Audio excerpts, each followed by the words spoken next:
আসসালামু আলাইকুম everyone, welcome back to shirt by Saba. ৩-৪ দিন আগের একটা ব্লগ শেয়ার করছি আপনাদের সাথে। সেদিন আমার বড় আব্বু আমাদের বাসার সামনে নিচে আন্নি বিরিয়ানির ডেক পাকিয়েছিল, তো সেটা টুকটাক ক্লিপস নিচ্ছিলাম। আর এটা হচ্ছে আমার বড় আব্বু। আমি জানি আপনারা অনেকেই এখন রেসিপির জন্য কমেন্ট করবেন। আমি আসলে রাশে থাকার কারণে একদম ডিটেলসে ভিডিও নিতে পারিনি, কিন্তু আমি প্রত্যেকটা ইনগ্রেডিয়েন্ট দেখিয়ে দিয়ে একটা রিলস শেয়ার করেছি, আপনারা চাইলে সেটা দেখে নিতে পারেন। এরপর সেদিন রাতেই একটা বার্থডে ইনভিটেশন ছিল আমার, সেটা হচ্ছে আমাদের আর্ট অ্যান্ড বিউটির ওনার আলিফা আপুর মেয়ে আমরিনের বার্থডে। আর এত সুন্দর ডেকোরটা করেছে উইয়ান মুভমেন্টের শাহরিন আপু। অ্যান্ড এত সুন্দর বার্থডেটা সেলিব্রেট করা হয়েছিল জিজি আইল্যান্ডের খুলশি ব্রাঞ্চে। Hair is our pretty birthday girl. সেদিন ও প্রত্যেকটা গেম এনজয় করেছে, শুধুমাত্র পিচ্চিরা না, সাথে অ্যাডাল্ট যারা এসেছেন প্রত্যেকটা গার্ডিয়ানরাও বাচ্চা হয়ে গিয়েছিল সেদিন, সবাই এত এনজয় করছিল। এরপর কেক কাটিং সেরেমনি হচ্ছিল, আর cake as always craft and বেকের রাফি আপুর। প্রত্যেকটা মানুষ সেদিন এত এনজয় করেছিল,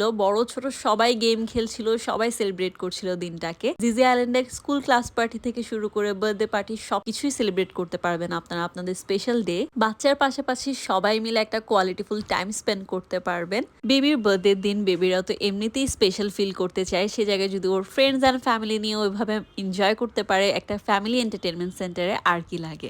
এরপর আর বেশি ক্লিপস নেওয়া হয়নি, ডিনার করে বাসায় চলে এসেছিলাম। Thank you for watching.